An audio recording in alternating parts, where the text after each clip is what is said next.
Abantu benshi usanga bazi gukaraba intoki ndetse bakanabyubahiriza kenshi ku munsi mu rwego rw'isuku, ariko burya si benshi bazi uko wagirira isuku imyanya ndangagitsina, by'umwihariko abari n'abategarugori. Imyanya ndangagitsina iyo idasukuwe bigira ingaruka nyinshi kandi byanavamo indwara zikomeye. Hari ibyo benshi bakora bazi ko ari ubusirimu cyangwa se isuku kandi ari ukwiyangiza. Bityo Mizero Media mu kubagezaho igisubizo kuri ibyo bibazo byose yabakusanyirije uburyo 10 wasukuramo imyanya y'ibanga yawe.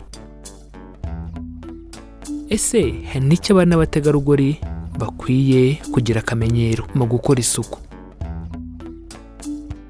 Ese ni gute ubwambure bw'abari n'abategarugori bukorerwa isuku? Ese ni gute isuku ikorwa mu gihe cy'imihango? Ese ni ryari ukwiye kugana kwa muganga kubera impinduka wibonyeho? Ibi nibyo tugiye kubaganirizaho twifashishije ibintu 10 byafasha abari n'abategarugori mu gukorera isuku imyanya ndangagitsina yabo. Iki ni ikiganiro amagara n'ubukungu.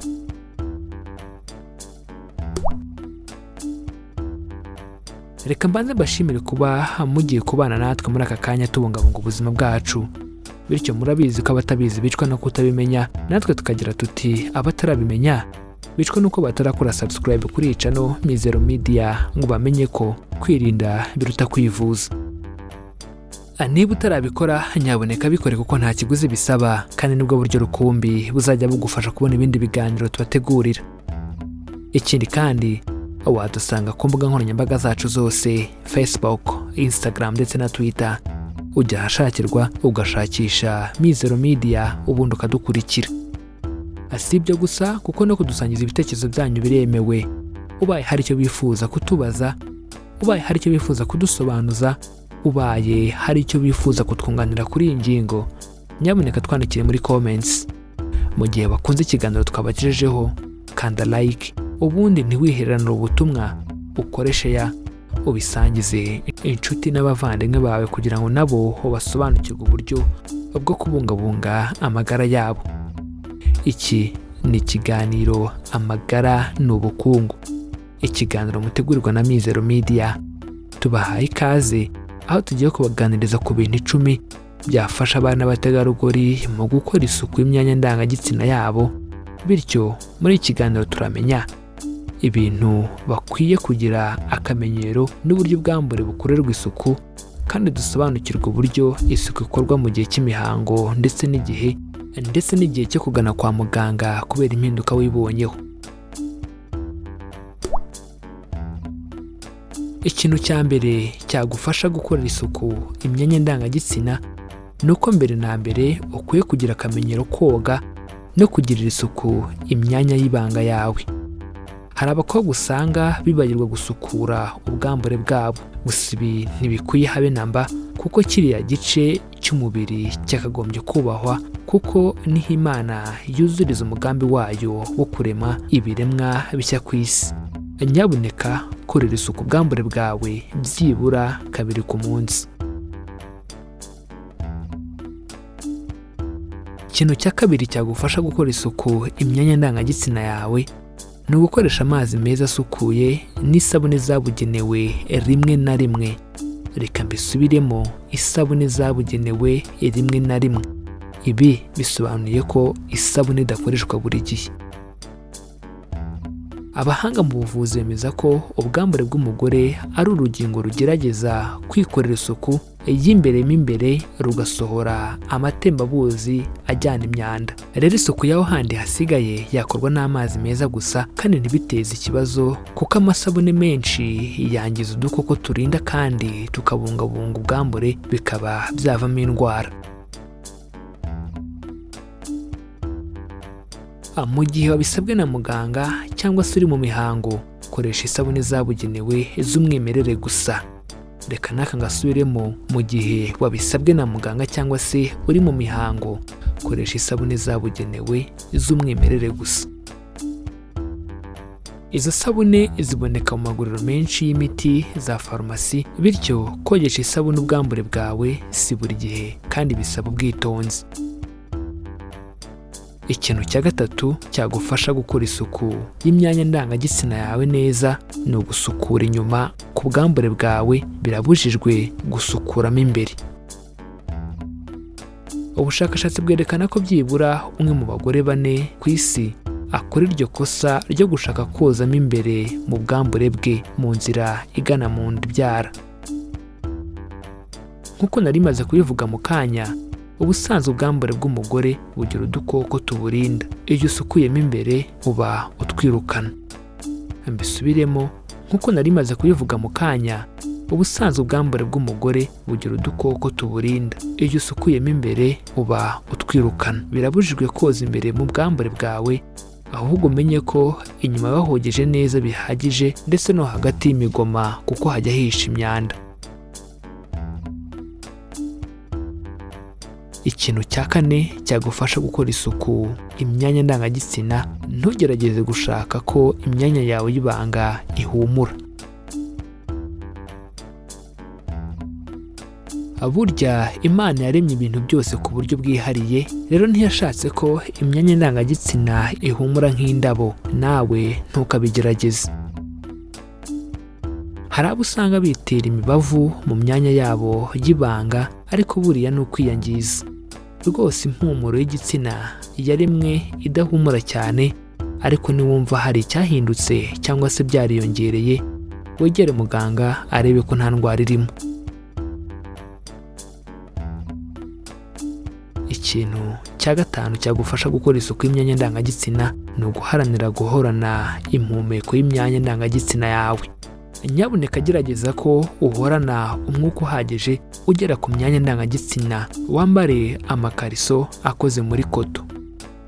Ikindi kandi wihutire gukuramo imyenda y'imbere igihe yatose, nka nyuma ya siporo cyangwa se wagize ibyunzwe byinshi, kuko bituma ubwambure bwawe budahumeka.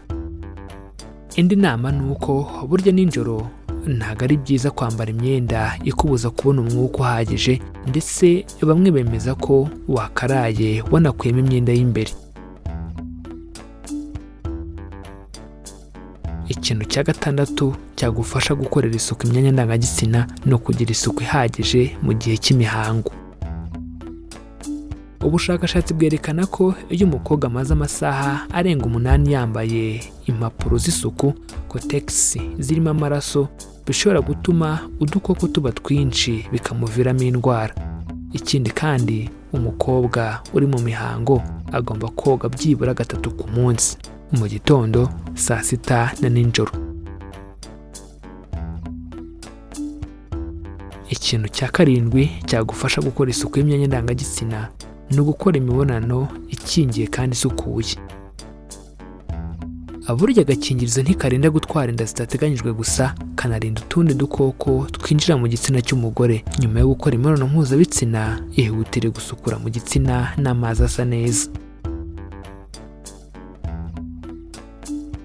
Ikintu cya 8 cyagufasha gukora isuku y'imyanya ndangagitsina ni uko hari ibyo kurya bigufasha kugirira isuku imyanya ndangagitsina yawe. Nk'uko twabivuze mu kanya gashize, mu bwambure bw'umukobwa habamo udukoko tuharinda, bityo hari ibiribwa bifasha utwo dukoko kudakura mu kavuyo ngo tube twatera indwara. Ibiribwa bikungahaye ku byitwa probiotics. Ibyo biri mu mata y'ikivuguto n'ibyakomokaho nka yogurt n'ibindi. Ikintu cya 9 cyagufasha gukora isuku imyanya ndangagitsina ni ugusukura imyanya ituranye n'ubwambure bwawe. Ibi ntibivuze ko ahandi hose uhibagirwa, ariko wite cyane kuri icyo gice. Niba uvuye mu musarani, ntukihanagure uvana inyuma ugana imbere, kuko wakura umwanda mu kibuno uwerekeza mu gitsina. Ahubwo ukora imbusane yabyo, uhera imbere ujyana inyuma wihanagura. Ikintu cya 10 cyagufasha gukora isuku imyanya ndangagitsina ni ukugana muganga akagusuzuma mu gihe hari ibidasanzwe cyangwa se hari ibyahindutse wibonyeho. Reka mbashimire kuba mwafashe akanya mukabana natwe tubungabunga ubuzima bwacu, aho twabaganirizaga ku bintu 10 byafasha abana n'abategarugori gukora isuku y'imyanya ndangagitsina.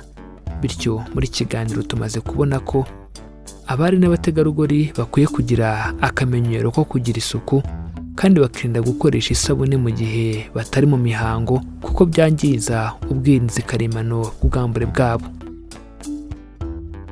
Tumaze kumenya ko kandi imibonano mpuzabitsina ikingiye ari ingenzi no gukaraba amazi meza nyuma,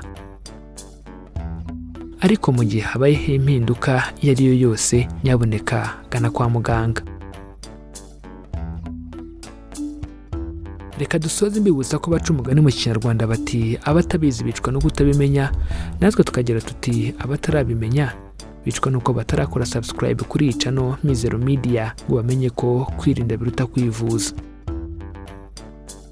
Niba utarabikora nyabuneka bikore kuko ni ubuntu, nta kiguzi bisaba kandi nubwo buryo rukumbi buzajya bugufasha kubona ibindi biganiro tubategurira. Ikindi kandi wadusanga no ku mbuga nkoranyambaga zacu zose, Facebook, Instagram ndetse na Twitter, ujya hashakirwa ugashakisha Mizero Media ubundi ukadukurikira. Si ibyo gusa kuko no kudusangiza ibitekerezo byanyu biremewe, bityo ubaye hari icyo bifuza kutubaza, ubaye hari icyo bifuza kudusobanuza, ubaye hari icyo bifuza kutwunganira kuri iyi ngingo, nyabuneka twandikire muri comments.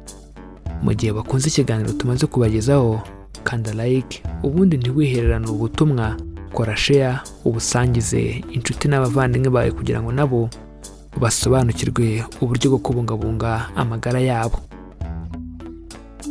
Iki cyari ikiganiro Amagara n'Ubukungu, ikiganiro mutegurirwa na Mizero Media. Amahoro y'Imana abane namwe kandi tubifurije kwirinda mbere yo kwivuza.